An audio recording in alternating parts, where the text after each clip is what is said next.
Salutations, every pup, and welcome to Chapter 3 of Ignore the Dementor by NinjaPandaScholar. As always, the link to the fic will be in the description below. And with that out of the way, let's jump on into it.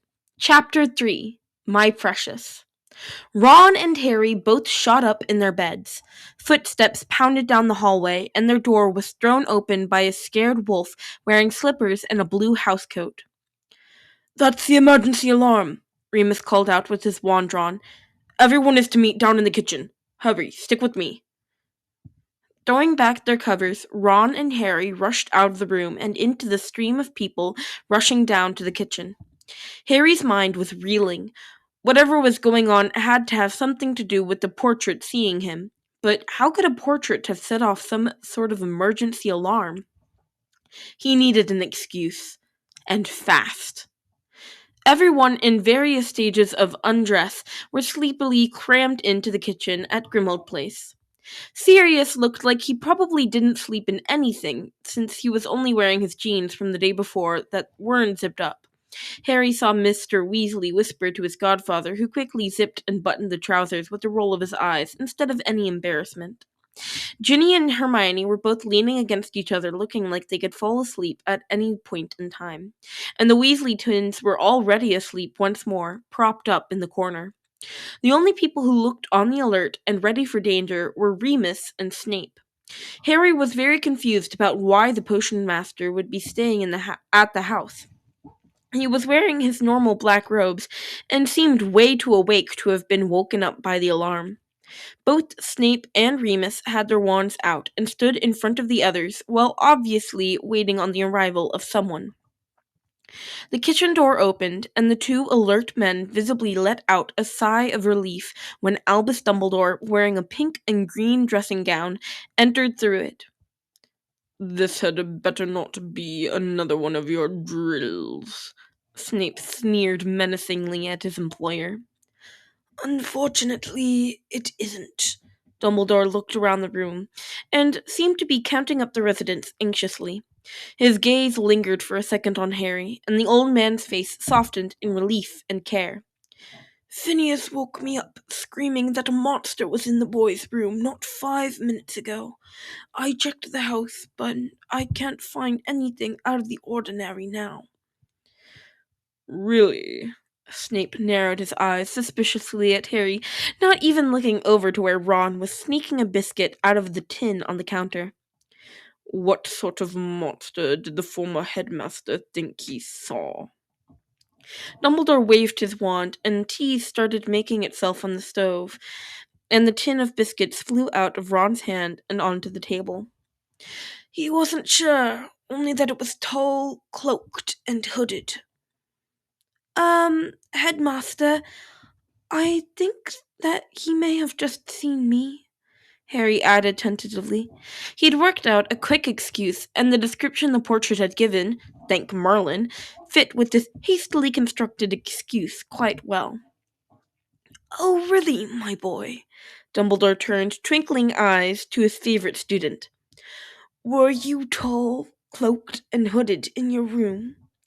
The Dementor in hiding chuckled to dismiss the concern. "I don't think anyone has ever called me tall, sir. However, I woke up early and couldn't go back to sleep. I decided to go through my trunk and pull out some damaged school robes. I was trying them on to see if they could be repaired or if I'd need to replace them before school starts back. I guess if you saw someone in a cloak in the dark and you believed to be asleep, it would be a bit concerning. I didn't know the portrait in our room was connected to you, sir. I thought he was just a normal house portrait." Harry was more than a little upset that he'd been put in a room with a portrait directly connected to the headmaster's office. It seemed like a huge breach of privacy in his mind.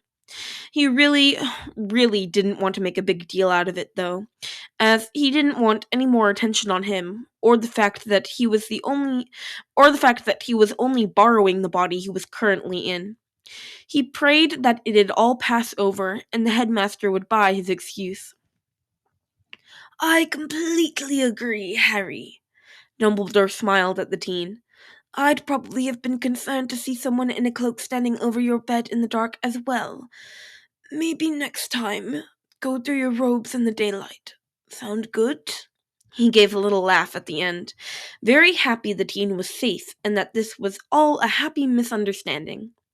Snape glared at his students, as if the alarm was completely Harry's fault. It was, but only because no one had told him that his portrait was a spy. Harry avoided the man's eyes, fully aware he tended to see more than others did when he looked at his students directly. Harry didn't know how he knew when someone was lying, but he figured it couldn't hurt to not give the man an opportunity to study his face in more detail.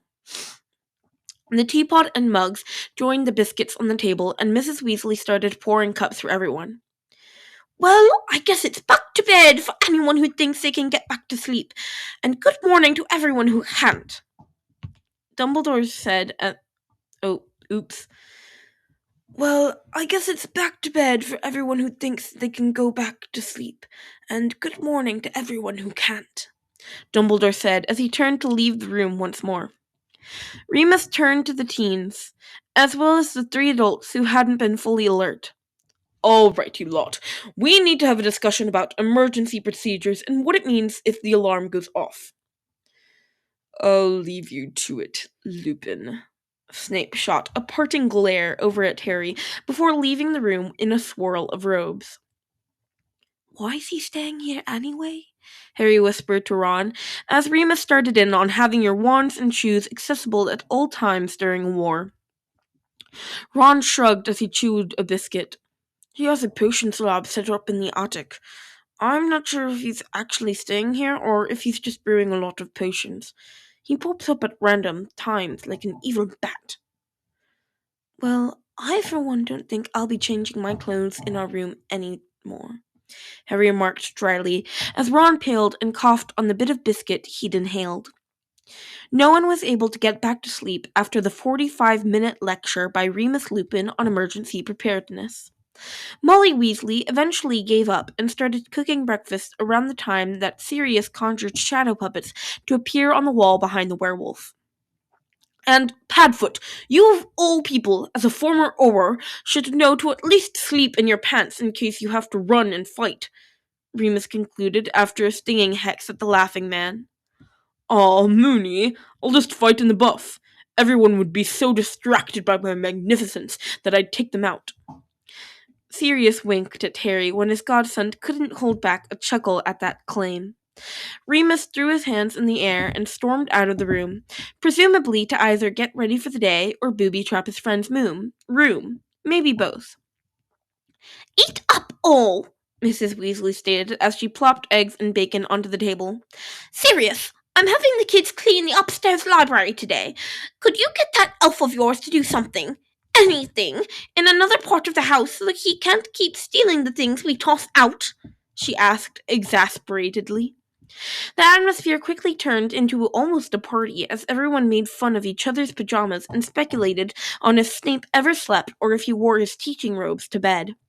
Sirius was telling stories of his time at Hogwarts as a twins and, surprisingly, Arthur Weasley eagerly questioned him. Harry sat back with a smile on his face until that smile suddenly fell.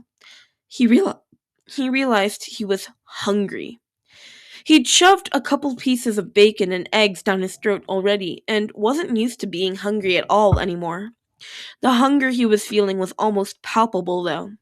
He felt that if he didn't eat something soon, he'd implode into the empty space in his stomach. It only took one more bite of eggs before he realized that Jamie wasn't hungry. The Dementor was. The laughter and good mood of those around him was swirling tangibly in front of his face. He knew that he could pull it in, those happy moments and good feelings. If he only took just a little. There wasn't much, if any, conscious thought that went into Harry skimming a little of the good mood off the top of the room. He pulled it in, feeling the emptiness within himself fill, and a warmth blossom in his heart. He only skimmed a little, and no one seemed to notice. Well, no one besides Sirius Black. Sirius stopped mid-sentence and let out a little gasp. His head shot up to look around the room. Immediately, Harry pulled in his aura as much as possible and didn't touch the mood in the room anymore. It took a few seconds, but Sirius seemed to brush off the feeling and turn his attention back to to the conversation he was in.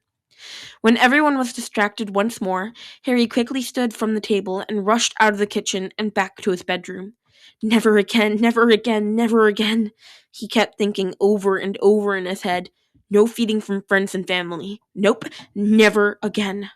The guilt was eating him alive as he crashed onto his bed and buried his face in his pillow. The even worse part of it all was he was still hungry. He'd never been hungry before since he was changed, but he'd never been around happy people either. The Dursleys were all bad feelings and irritation. After feeding the little that he had, Harry could still feel everyone in the house in the back of his mind and what their emotion currently was at the time. From where his head was buried in his pillow, Harry could tell that Sirius was still a little weirded out. Mrs. Weasley was feeling stressed. The twins were both excited. Ron was tired. Mr. Weasley was peaceful. Hermione was a little concerned, probably about him. Ginny was curious about something. Remus was feeling mischievous. And Snape was annoyed and more than a little stressed. "Why?" he yelled into his pillow. "I can't do this!" "May I ask what it is you feel you cannot do?" a voice drawled from the other side of the room. Harry shot up in the bed, his glasses askew. He'd forgotten about the portrait. "You're Phineas, right?" he asked as he straightened his glasses once more. The man's eyes narrowed and he crossed his arms. "That's Headmaster Black to you," he corrected. Sorry, sir," Harry said as he awkwardly stood up. "Thanks, I guess, for trying to save me and Ron, even though we didn't actually need it." The old headmaster stared him down. "Albus may believe your story, boy, but I know what I saw," he said with deep suspicion. "I don't know what's going on, but I find I'm very curious. Something I haven't been in quite a long time." "There's nothing going on, sir," Harry assured him as he fished his clothes out of his trunk to make a quick escape. "Boy, I've seen more dark magic in my life than that upstart calling himself Voldemort. I know dark magic when I see it, and you, my new friend, are not a light wizard," Headmaster Black stated sternly before turning and leaving his portrait. Harry stared at the empty painting in his wake. "Yeah, that's going to end well," Harry muttered sarcastically as he left to change his clothes in the bathroom and get started on whatever that cleaning project was Mrs. Weasley had been planning to keep his mind off the hunger that was now gnawing at his stomach. It turned out the library was Harry's favorite room in the house, though he hadn't visited the basement yet. That was probably going to be excellent, judging by his reactions to the aura of the house so far. When he stepped inside, he just wanted to sit and enjoy the almost warm feeling of the room. Everyone else was grumbling, complaining, and decking themselves out in gloves and protective supplies.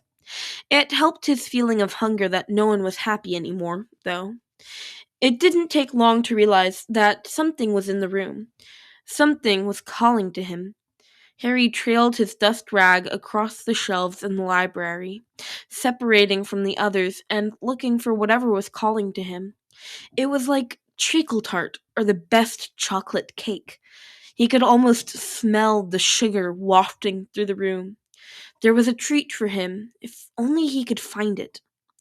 A glint of gold caught his eye, and he could feel his Dementor instantly perk up. "What in Merlin's name is it with Dementors and shiny things?" Harry thought, even as his eyes were arrested by the shiny gold locket sitting innocently on the shelf. He took in a deep breath. Food. A soul. There was a soul just sitting there. No body. No one would miss it. Harry was transfixed. His hand inched towards the chain. "Harry, watch what you touch!" Mrs. Weasley called out in warning. "I haven't looked over those shelves yet." Harry was trying to stop himself, but he didn't think he could. There was no moral directive keeping him from the soul without a body, and he was just so hungry. A loud pop resounded throughout the room before Harry could give himself away by pulling a golem and calling the locket "my precious" or something equally mortifying. "Creature was distracted by the bad master. The mudbloods and blood traitors are taking the treasures of House Black once more.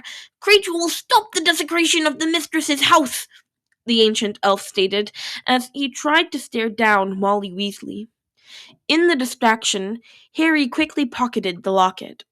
The movement caught the attention of the ancient elf, who turned his yellow eyes instantly over to the shelf that no longer contained the locket. "Creature is—" The elf stopped mid-thought, as his gaze fell on Harry being the obvious one who took the necklace.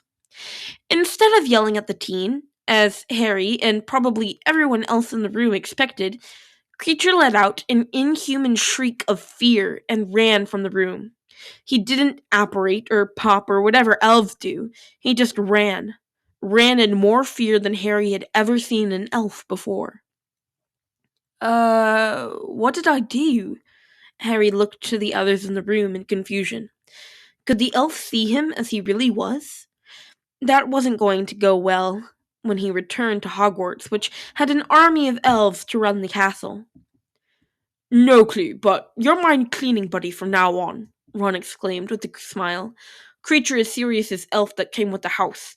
He's foul. You keep him away, you're coming with me everywhere." "Ron, really? He's just responding to the elf treatment that he's had at Sirius's hand," Hermione berated him. "He needs to be shown more kindness and understanding." "I'm pretty sure he'd murdered you in your sleep if he could get away with it," Ginny informed her, as the elf's pure-blood beliefs were evident from even that one interaction. "Yeah, maybe we should all move into Harry's room," George chuckled as his twin rolled his dusting rag and snapped it at his butt. "Children, please!" Mrs. Weasley sighed in frustration. "Just keep cleaning and watch what you touch." Late that night, after moving invisibly through the house to avoid people and snooping portraits, Harry finally found the basement. It was just as wonderful as he had predicted. There were manacles on the stone walls, dampness around the edges of the room, and even some rust-colored stains still on the floor, presumably dried blood. It felt very relaxing and like a home should feel like. Dusty boxes filled the corners of the room. Harry guessed they contained the cursed objects collected from the house, as their aura seemed warm and inviting to him. He hovered cross-legged over the floor, breathing in the feel of the home in the dungeon. Since no one was on that level of the house, Harry even allowed himself the luxury of slightly letting go of his aura sum, and the room dropped several degrees in temperature. Happily warm for the first time in a long time, Harry pulled the shiny golden locket out of the pocket of his tattered robes. He'd put a lot of thought into these robes since he'd been turned. They were a part of his magic as a Dementor, but they had pockets. That seemed too practical for something that must have the sole purpose of contributing to the aesthetic of scary. He did take off the robes once, so it was possible, but a couple of minutes later they reappeared back on his skeletal body. So much for changing out of the robes for some jeans and a graphic tee. Eerily smiling, the Dementor sat in the basement and stared at the locket, reveling in the feel and smell of it. He could only take the beautiful torture for a minute before he opened his chapped lips and pulled the soul out of the casement into his body. It really was like eating the best chocolate cake he'd ever had. It was sweet and tangy and just a little spicy. Giving off a deep sigh, Harry breathed in relief that he was no longer hungry, and had a pleasant full feeling to his stomach. He knew he should be worried about how he'd handle being at Hogwarts. This wasn't normal behavior by any definition of normal, but he pushed those thoughts aside for the moment. He hadn't been at peace since before the Triwizard Tournament. He wanted to enjoy this moment and deal with his anxieties over feeding the Dementor in the morning. Yes, it was a really bad idea. He knew it was a bad idea. Even as he clasped the locket's chain around his neck, he knew it would only cause him problems. But it was just so shiny! After a few rubs from his robes, the gold shined brightly on the locket, engraved with an elaborate script S on its face. The Dementor wanted to be able to see the shine throughout the day and look at it whenever he felt like it. It was either that or steal Dumbledore's star robes. Something told him that this was probably the lesser of the two evils. I'm really doing a bang-up job at this whole being normal thing, Harry thought wryly as he walked out of his bedroom in his Harry suit the next morning, not so proudly wearing the locket around his neck on top of his ratty t-shirt. Self-control. Yeah, that's what he desperately needed to work on. At least he wasn't hungry, though. Initially, no one noticed the locket at all. Ron was oblivious to everything except for the food on his plate. The twins couldn't care less what jewelry Harry wore, and Ginny didn't know Harry well enough to know what necklaces he normally wore or not. Hermione was the first, of course, to realize something was different. Harry, wasn't that in the library we cleaned yesterday? Hermione looked at the prize around Harry's neck in suspicion. Harry shrugged and ate another piece of toast. If everyone was going to flip out and raise a ruckus, he wanted to make sure Jamie was well fed first, at least. It's fine. I checked it out. Harry sort of told the truth. He had removed the dark object by eating it first. Pup, did I hear that right? Are you wearing something you found in this house? Sirius asked in concern from where he had been fixing himself a cup of coffee. How were you feeling? Any feelings of unexplained murderous tendencies? Lust for someone you don't know? Self-destructive desires? Harry's godfather asked as he put down the coffee and rushed over to look Harry in the eyes and feel his forehead. You feel a little cold. Is this normal, Molly? Sirius asked, deferring to the mother in the room.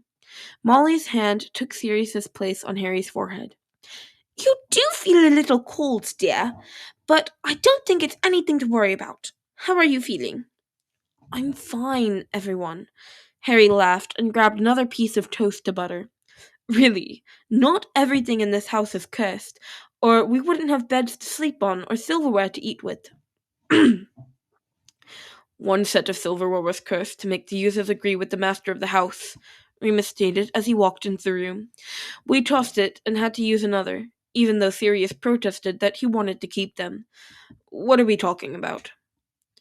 Harry's wearing a locket he found in the library, Sirius explained, in concern to his friend. Remus frowned and immediately started casting spells at the locket. Harry, can you take that off, please? The former professor asked after casting a few spells. The Dementor sighed. It took all his willpower, but he did unclasp the locket and placed it on the table. Well, he can remove it. That's a good sign, Remus mumbled as he cast a few more spells. Anything? Hermione asked as she looked Harry over, trying to see any changes. Cool it, Hermione. Harry scooted farther away from her as she leaned into his personal space. Really, there's nothing wrong with me. He's right. I can't find anything wrong with it, Remus finally stated, after what seemed like a very long time of countless spells. I don't think it's cursed. Pup, you can't go scaring me like that. Sirius sank into the seat beside Harry, with a sigh and dramatic clutch to his chest. You see something you want, you ask me or Remus first, okay? We'll check it over so you don't accidentally curse yourself. I'm sorry, Padfoot, Harry said, feeling bad for his impulsive actions, though they had been mostly out of his control. I shouldn't take things that are yours anyway. Sirius laughed and pulled Harry into a one-armed hug. Pup, you're my only beneficiary in the will. All this is yours anyway. Here. Sirius picked up the necklace and clasped it around Harry's neck again. You want this old piece of junk? Then it's yours. Thanks, Padfoot. Harry smiled and hugged the man back. All right, now that's settled, the school lists came in today, Mrs. Weasley said in a businesslike manner as she passed Hogwarts letters around to all of them. I need your book lists and anything clothing or supplies related that you need. Dumbledore is going to send order members out to get your things, as it's not safe for you all, especially Harry, to be wandering around right now. After seeing the shiny badge fall out of Hermione's envelope, Harry's Dementor was actually reasonable enough to be happy to not see something shiny fall out of his. A prefect position was the absolute last thing he needed to have to worry about, on top of everything else going on this year. The badge might have been pretty, but the responsibility was just too much. It was surprising when Ron got one, though. Harry was sure that Neville was the more logical choice, being more of a rule follower anyway. Regardless, as long as it wasn't him, Harry was happy. While all the Weasleys were going through their trunks to determine what they needed, Harry easily passed his list over to Mrs. Weasley, not needing much besides the new books this year. Thanks, dear. We'll just have it charged to your account if that's okay with you. She looked at him questioningly. Sounds good. Harry smiled at her and ran off to join Sirius, who was going to show him around the house, to his excitement and the Animagus's disdain. The tour of Grimmauld Place had been everything Harry had hoped it would be. The rooms that hadn't been decontaminated by Mrs. Weasley yet were glorious. They had various tiny creatures living in corners and beautifully colored mold. He even found a boggart in an old desk when Sirius had left him for a minute to go to the loo. Like Creature, the boggart immediately ran screaming out of the desk, looking like a copy of Harry's Dementor self, and jumped out of the window into the shadows of the house. I guess I won't need the boggart repelling smell anymore, Harry mused as he heard Sirius returning. He was beyond grateful he'd been alone when he'd opened the desk cabinet. Harry decided he'd do his main exploring of the house by himself in the coming days, in case he ran into another situation like with the house elf and boggart. The Order of the Phoenix was meeting yet again in a couple nights later. It seemed that Snape only joined everyone for dinner when there was an order meeting, and he hid in the corner the whole time. Harry found himself fascinated by the man in an odd way. He'd never liked Snape, still didn't, but the professor lived as a spy and seemed to just randomly be at the house at odd times and interacted with the Order members in unique ways. He hated Sirius and Remus, but he seemed to tolerate the older Weasleys. He actually seemed to get along with the pink-haired Auror named Tonks, strangely. Or at least he tolerated her when she made him talk to her. For someone who was hiding every part of himself, the spy who lived in the shadows was an interesting study. At the very least, Harry figured he might learn a thing or two. This night, Snape's eyes seemed to drift to Harry's new locket occasionally with a speculative look on his face. Harry wasn't sure if the man thought it was strange he was wearing a locket or if he recognized it for some reason. His question was answered when the potions master immediately pulled Dumbledore aside when the elderly man showed up for the meeting. The pair talked intensely for a couple of minutes, both shooting looks towards where Harry was eating and the man and making the teen feel very self-conscious. Harry, my boy, could I ask you where you found that wonderful necklace? Dumbledore said with a smile as he finally walked over to the table. Everyone looked between the headmaster and the student, causing Harry to blush and feel even more self-conscious. I found it in the library, he finally said as he played with the locket nervously. Remus checked it over for curses, though. He said it was fine, and I feel fine too. What's the big deal about me wearing an old dusty necklace anyway? Mr. Potter, your new adornment just so happens to have the symbol of Salazar Slytherin on it, Snape drawled from behind the headmaster. It would be your luck to stumble on the lost locket of Slytherin while decontaminating this dump. Hey! Harry protested, upset that Snape insulted his house. He wasn't really sure when he had started thinking of Grimmauld as his house, but it had happened gradually, and he really didn't want to leave now. This place is wonderful.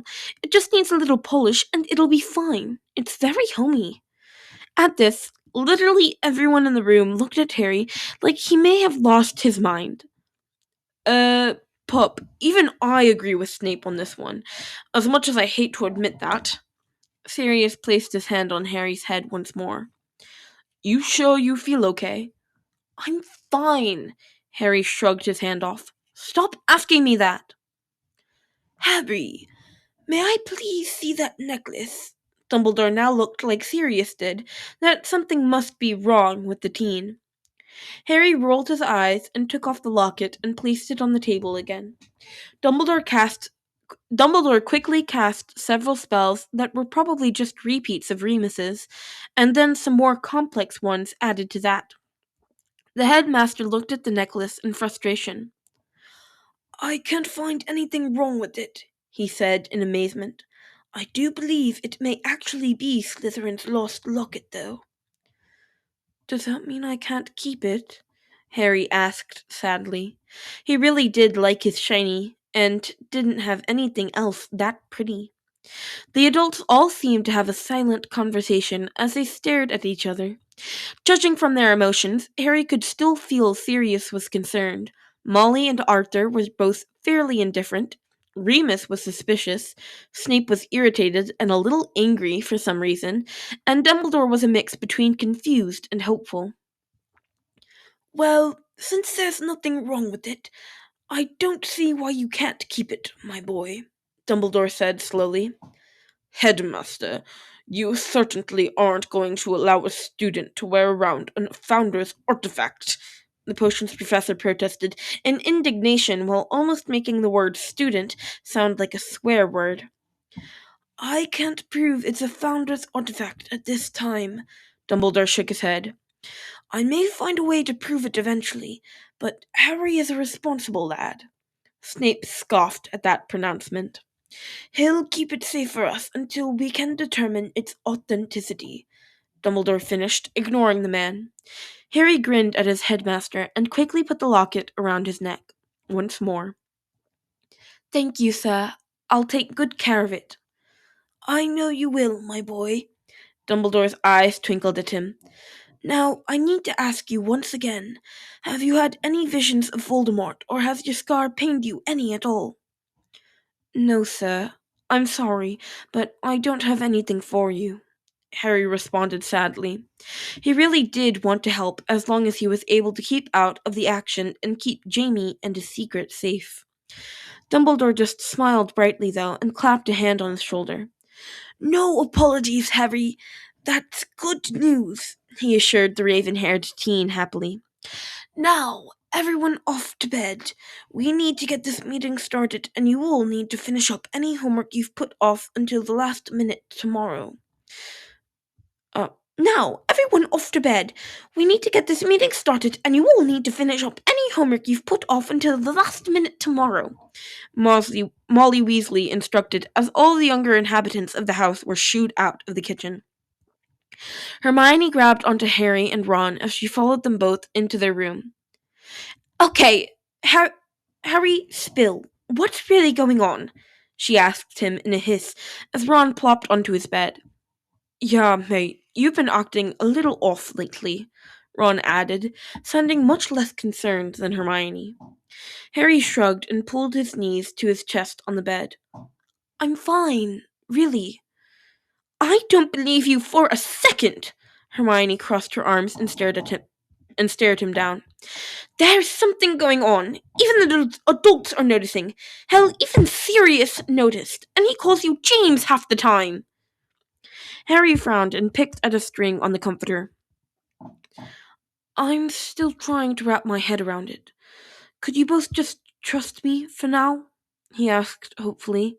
He knew Hermione and Ron would be the ones to find him out. He just wasn't able to tell them. Not yet. Who would want a Dementor hanging around them anyway?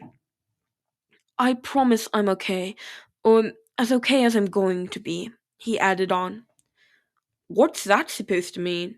Ron's face clouded in concern. He hadn't thought anything was actually wrong, like Hermione had. He just thought there might be something bothering his friend. Harry shrugged non-committally. Just that if Hermione's right and there is something going on with me, that doesn't mean I'm ready to talk about it, especially if there isn't anything you can do anyway. But maybe there is something that we can do. Hermione sat beside him on the bed and almost pleaded. Not this time, Hermione. Harry smiled at her sadly. Really, I'm fine.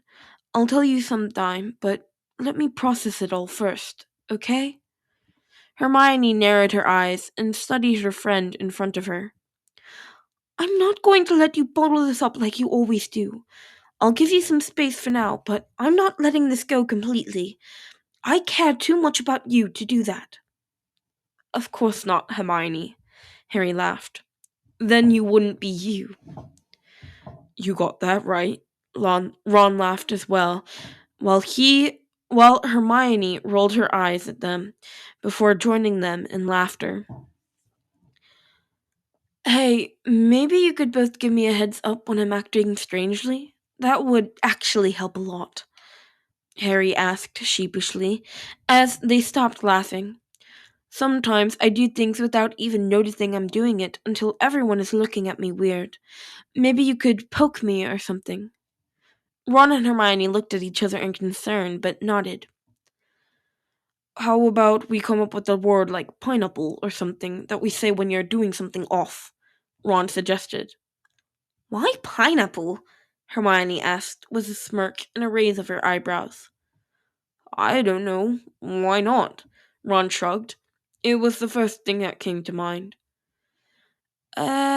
Maybe something a little easier to work into conversation? Harry thought for a minute. Hey, how about you ask about my friend Jamie? It would change the subject of the conversation to distract from whatever it is I'm doing, would sound fairly natural, and we don't already have a friend named Jamie. Do you actually have a friend named Jamie? Hermione thought about it with a frown. Harry nodded. Sort of. More of an acquaintance.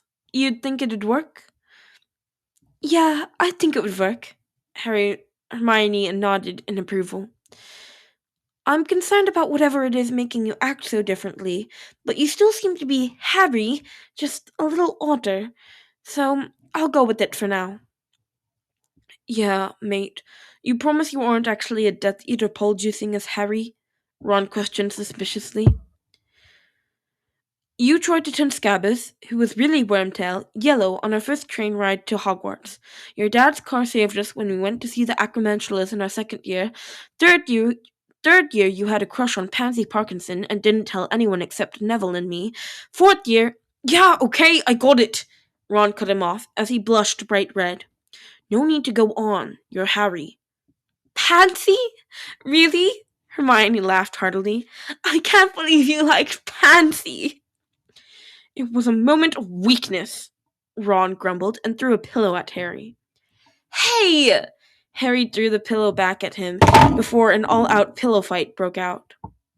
And that's the end of chapter 3. Sorry for that clack at the end. I accidentally dropped something. And sorry for all the mess-ups. I keep not reading ahead. And also, it's almost 5 a.m. I'm tired. Sorry. all all that said, please leave a comment. I love reading comments. They make me very happy. And please go show the original author, NinjaPandaScholar, some love. The lisp makes a raging reappearance, and my voices are all off and bad, but whatever, because at least they're British and not American or Scottish, because apparently I've learned how to do a Scottish accent now. That's fun. I hope you guys enjoyed. I'll see you in the next one. Bye, pups.